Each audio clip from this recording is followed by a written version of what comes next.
atau tidak? Sudah? Aman, bersih?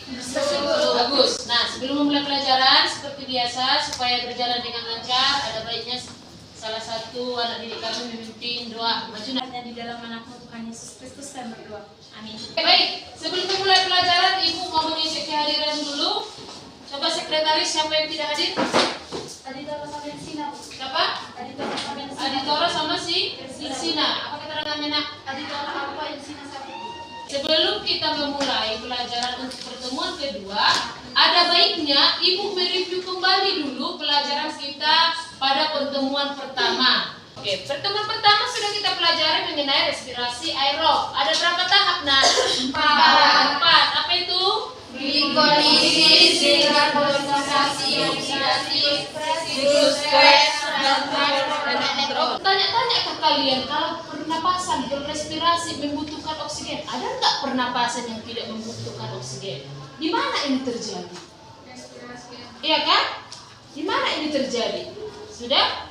Dan bagaimana dia respirasi itu berlangsung tanpa membutuhkan oksigen, tapi mampu menghasilkan energi. Jadi materi kita hari ini adalah materi metabolisme, subtopik katabolisme, tepatnya di respirasi anaerob. Tujuan pembelajaran kita pada hari ini ada 3, yaitu membandingkan respirasi aerob dan anaerob berdasarkan ATP yang dihasilkan. Pernahkah kalian makan tape? Pernah? Nah, ketika kalian makan terlalu banyak, apa kira-kira yang kalian rasakan? Mabuk. Panas? Pusing? Mabuk? Nah, mengapa itu bisa terjadi? Proses apa yang permasalahan kedua? Pernahkah kalian merasakan nyeri otot atau pegal-pegal ketika kalian berlari atau melakukan olahraga yang ekstrim? Mengapa itu bisa terjadi? Ini tetap seperti pada pertemuan pertama, penyelesaian LKPD-nya melalui diskusi kelompok. Sekarang sudah duduk berdasarkan kelompok, enak? Sudah? Oke, ini kelompok 2, bagian A dan bagian B nomor 3 dan 4. Kalau di bagian A ada dikatakan mengamati video. Jadi di sini ada videonya Ibu buat, silakan diamati, Nak, supaya bisa menjawab permasalahan yang ada di bagian A. Semua kelompok memperhatikan ke depan. Ternyata ada cara lain untuk mengembangkan balon ini dengan menggunakan alat-alat dan bahan-bahan yang ada di dapur kalian. Fermentasi menggunakan Saccharomyces cerevisiae, yaitu jamur uniseluler yang terdapat dalam ragi. Di botol 1, 2 sendok. 2 kedua dimasukin 3 sendok, dan nanti botol 3 kita mau masukin 5 sendok. Kenapa kira-kira? Nah, teman-teman, sudah selesai nih percobaannya. Percobaan kali ini menggunakan prinsip fermentasi. Nah, sekarang silakan didiskusikan kelompoknya, silakan dikerjakan LKPD-nya sesuai dengan yang Ibu berikan tadi. Kalau ada pertanyaan yang kurang paham, silakan ditanyakan Ibu.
Kenapa enggak mengembang balonnya? Karena orang Indonesia rupanya apa? Harus bisa, kalau misalnya kasat mati ya memang itu ya. Tidak ada gula. Siapapun ceritanya ada istilah. Tidak ada gula di dalam. Kenapa? Kenapa sekarang Indonesia seperti berpengaruh? Berarti ada 2 jenis respirasi di sini. respirasi anaerob disebut dengan apa? Fermentasi kan? Fermentasi ada berapa? Dua.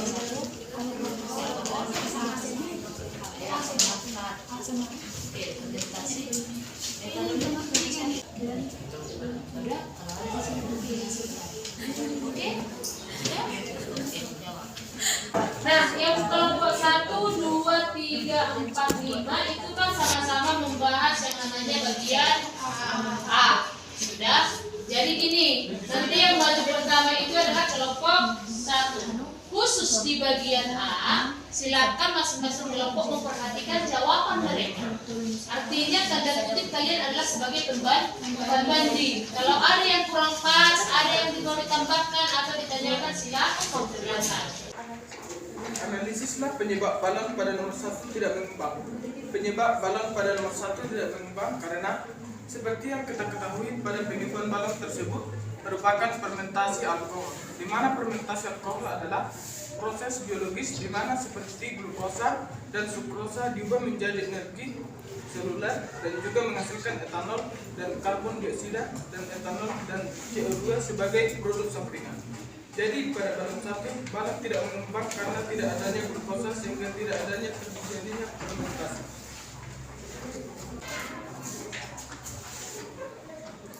Disebut proses apakah yang terjadi pada balon 2 dan 3 sehingga kedua balon dapat mengembang? Bagaimana prosesnya?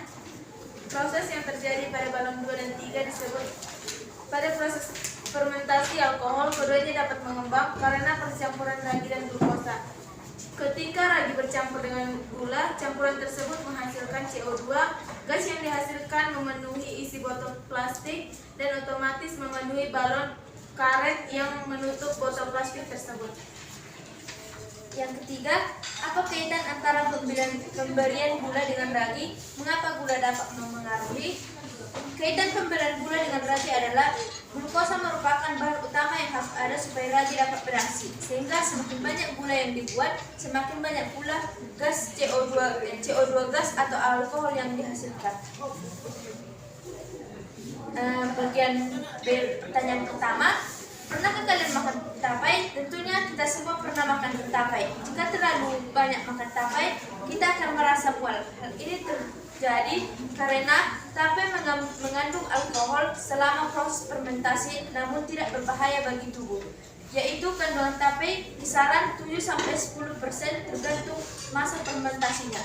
Dalam proses pembuatan tapai, terjadi reaksi fermentasi atau peragian. Reaksi terjadi pada fermentasi tape ini adalah glukosa atau C6H12O6 yang merupakan gula paling sederhana. Melalui fermentasi akan menghasilkan etanol C2H5OH dan karbon dioksida atau C2. Jelaskan tahapan atau proses fermentasi alkohol lengkap dengan bagas. Pada fermentasi alkohol, berupat diubah menjadi etanol atau etil alkohol dalam 2 lempak.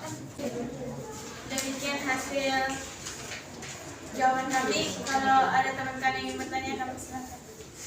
Tadi pada video tersebut kita dapat melihat 3 balon. Satu balon itu tidak menghasilkan, tidak mengembang, balon tidak mengembang.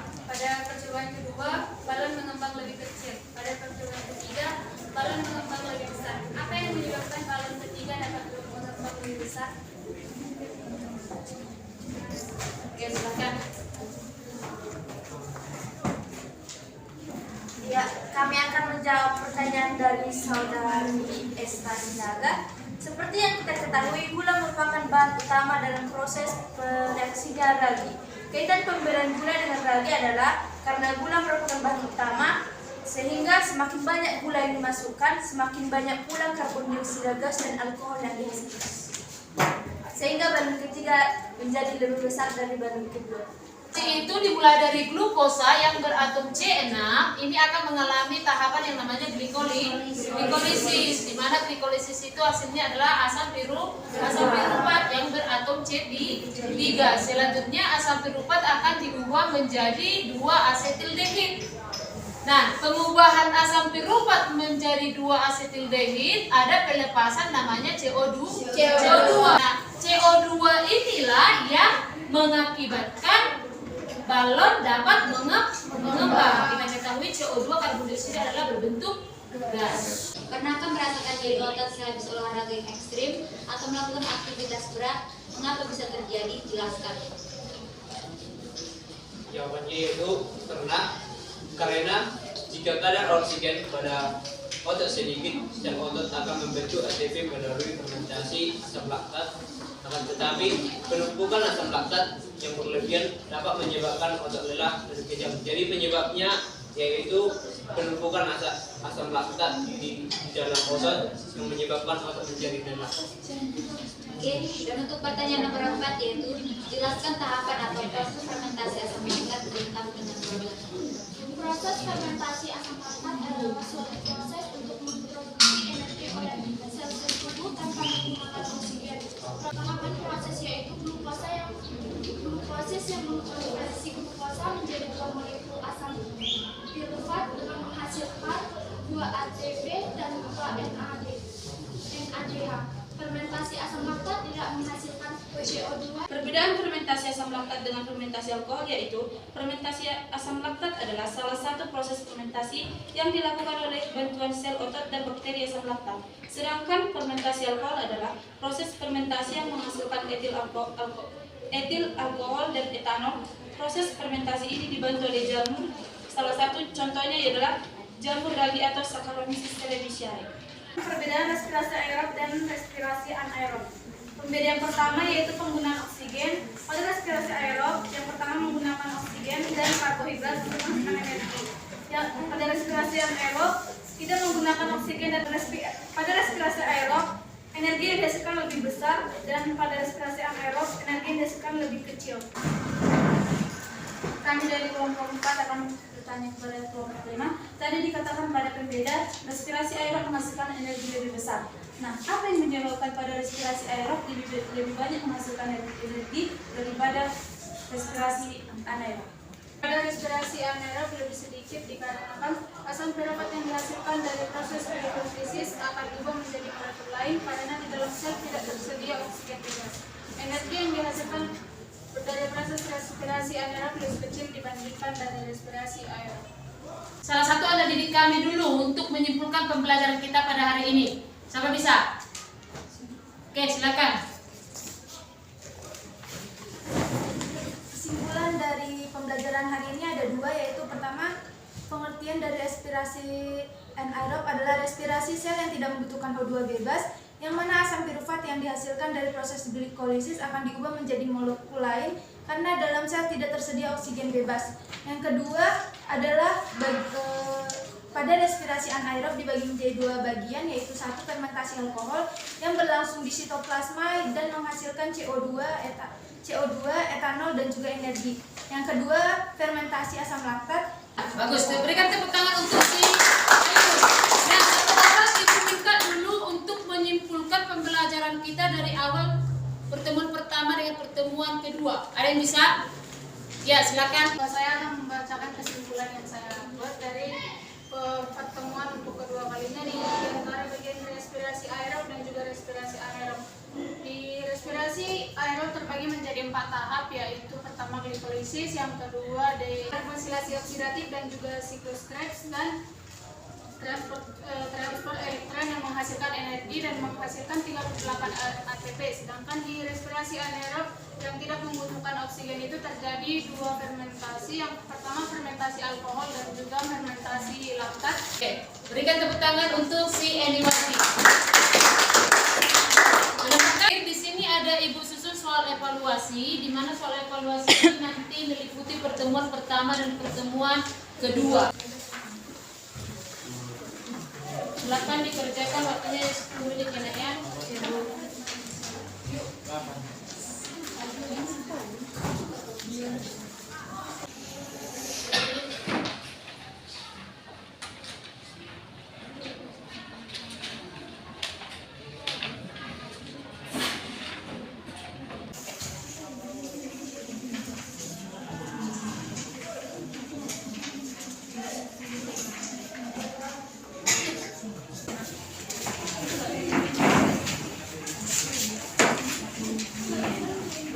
Baik, sebelum kita akhiri, Ibu mau minta dulu satu atau dua orang untuk merefleksikan bagaimana perasaan Anda pembelajaran hari ini.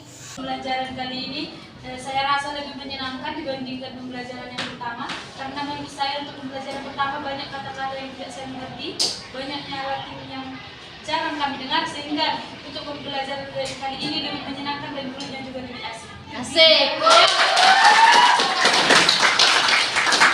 Oke, demikianlah pembelajaran kita pada hari ini. Ibu ucapkan selamat